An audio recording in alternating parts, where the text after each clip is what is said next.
Hey guys, Wagwan. Welcome back to another great episode of the Bourbon Jamaican. Of course, we are with Brady the Great.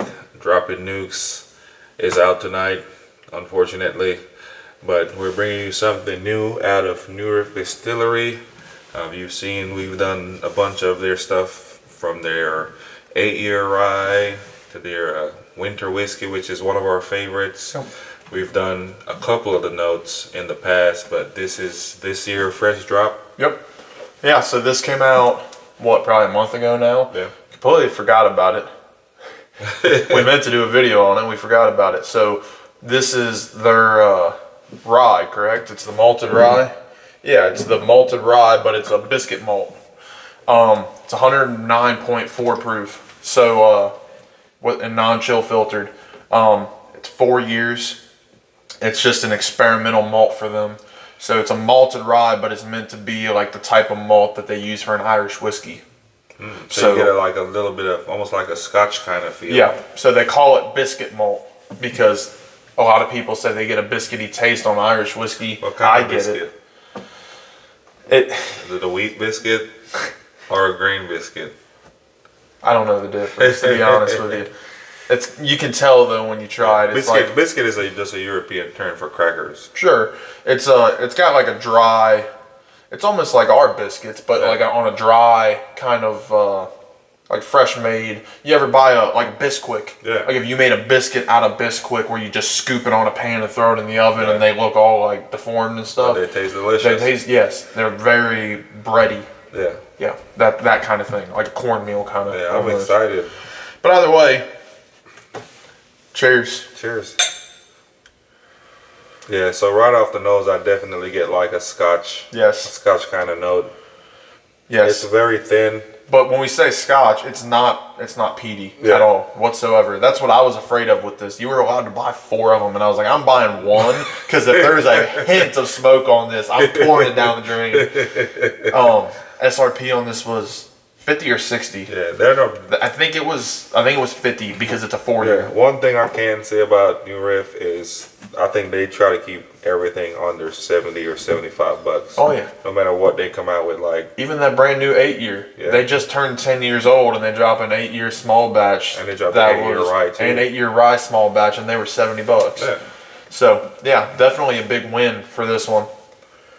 But on the nose, it's that biscuit.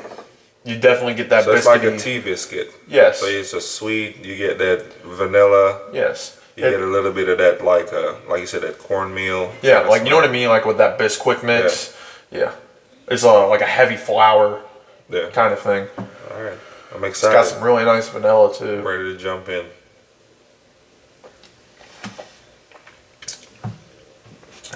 Spicy. It's very spicy, but A little chocolatey. it's a little dry. Yes. It's almost like you're drinking a Chardonnay almost. Yeah, I could see that. You get that, but it is flavorful though. You definitely, I just cleansed my palate. That's why you see me drink some water. But you definitely, you get that little bit of that Scotch kind of. Oh yeah, you get that biscuit up front, and then it's nice and spicy, like a spicy, like char note. Yeah. Well, I need to quit saying Scotch. It's more like a malt. You get that malted finish. So it's almost. And then you get like a nice chocolate on the back end. So Torup had sent us a sample. Shout out to Torup of that Keeper's Heart that I got a little bit left of, where it was a bourbon and Irish blended. This almost tasted to me like you took the New Riff malted rye and blended it with an Irish whiskey. Yeah. Because you get like on the back end, I get that light fruit note, like an apple. And I always get that on Irish whiskey, like a nice apple note and a bread note.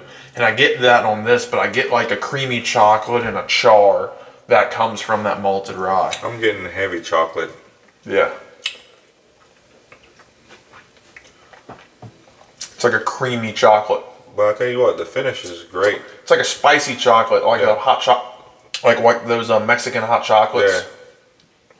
Yeah. I don't know what the name of it is. We're going to have to look it up. Don't forget to roll your R's when you say it in Spanish. But yeah, definitely. Like I said, New Riff has been, like they said, what did it say on the back? A new riff on old traditions, and they've come hitting it out the park time and time again. Like nothing that I've tried out of New Riff has been bad. And like we always look forward in the next couple of weeks, we be going down there, standing in line, trying to get that winter whiskey that they come out with once a year. And like I said, they did a couple of the notes in the past. I think we've tried the high those. notes. Yeah, they're starting to call the experimentals high notes unless it's something they've already done. So like the winter whiskey and the malted sherry finish, since those are stuff they've done before, they're keeping the name. But yeah, high notes kind of like the 117 series from Old Forester, except they're keeping them in 750s. That's what I appreciate, is that they make a lot of it. Like I said, it was a limit 4 bottles, and they were $50 a piece. I mean, there were a lot of people that went in and bought 4 of these. Yeah, well, you can't beat it. So if you're getting 4 750 milliliters for 200, and you say you're gonna get out like a These are $70 a piece. right. That's what I'm saying. So you're getting like 3 times the amount for half the price. Or 3/4 the price. What's 3? I don't. You can't. This is our second video. You can't ask me to do math. You're getting 6 times the amount of whiskey. Yeah, but or 8 times if you're buying 4 of these versus those. I would recommend this. Definitely this. If you want to try something different, there's something kind of wacky off the wall, I'll definitely recommend if you can get your hands on it. And if you've had it, drop something in the comments. Tell us what your thoughts are. What do you think about it? I mean, what notes you're getting, what you get on the nose. Yeah, let us know if you guys like New Riff and if you guys like to try their experimental, not high note stuff as well. Yeah. And if you're local, swing by New Riff, man. They got a crazy, crazy bar upstairs with every single thing they have made, and you can try every single one of them. You might need somebody to carry you out at the end of the day, but I said definitely go check them out. If you can sign up for their tour, their bourbon tour is pretty good. We did a video on that. We spent the day before Derby Day, which is like a tradition. Dropping Nukes started. And, you know, we start out with breakfast and then we just hit a different distillery. We've done that the last couple of years. I'm excited for next year. We haven't picked a distillery yet, I don't believe. No, not yet. I think if we should try to get into do that bourbon trail and try to go down like a day early. And then this. You know I'm down to drink some bourbon. Well, there you have it. Dropping Nukes. I hope you taking notes. Brady says down to try some bourbon. But thanks for watching. If you're new to the channel, please subscribe, like, and share. And hit that notification bell for new content. And again, yours truly, Brady the Great. Thanks for tuning in. Thanks. Cheers.